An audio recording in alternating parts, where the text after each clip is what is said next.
ជំរាបសួរពុកម៉ែបងប្អូនទាំងអស់គ្នានេះជាសកម្មភាពដែលខាងនេះខ្ញុំរៀបចំរទេះចំនួន3គ្រឿងចេញទៅតាមបណ្ដាខេត្ត2គ្រឿងនិងភ្ញៀវគាត់យកម៉ូតូមកភ្ជាប់ដល់ទីតាំងមួយគ្រឿងផងដែរសម្រាប់រទេះគឺជាប្រភេទរទេះដុំគៀបខ្មែរនិងដុំគៀបអនាម័យដែលភ្ញៀវគាត់បានធ្វើការកម្មងនៅខាងកំពង់សោមផងដែរយើងបានរៀបចំរួចរាល់ 100% ហើយត្រៀមនឹងដាក់ឡានផ្ញើជូនអតិថិជនផងដែរចេញទាំងយប់តែម្ដងសម្រាប់ຂະຫນាតនេះជាប្រភេទម៉ាស៊ីនចាក់សាំងដូចគ្នាងាយស្រួលចល័តបន្លាស់ទីជីដើរលក់សម្រាប់ទូយើងប្រើជាប្រភេទទូ2ជាន់ដូចគ្នាមិនបិទតែបិទរូបភាពមកស្អាតតែម្ដងសម្រាប់ដបូយើងអត់ទាន់ដាក់ទេបងប្អូនដោយសារតែយើង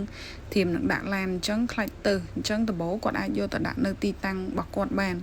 សម្រាប់ដៃសម្រាប់បំពាក់ជាមួយនឹងម៉ូតូគឺខាងនាងខ្ញុំឲ្យមកឈុតតែម្ដងសម្រាប់ពុកម៉ែបងប្អូនដែលមានចំណាប់អារម្មណ៍ចង់បានអាចធ្វើការកម្មងបាន25ខេត្តក្រុង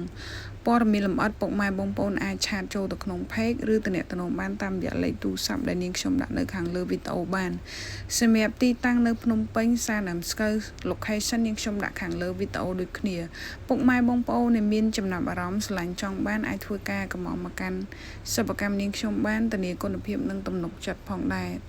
អាចកម្មងបានតាមតម្រូវការអរគុណ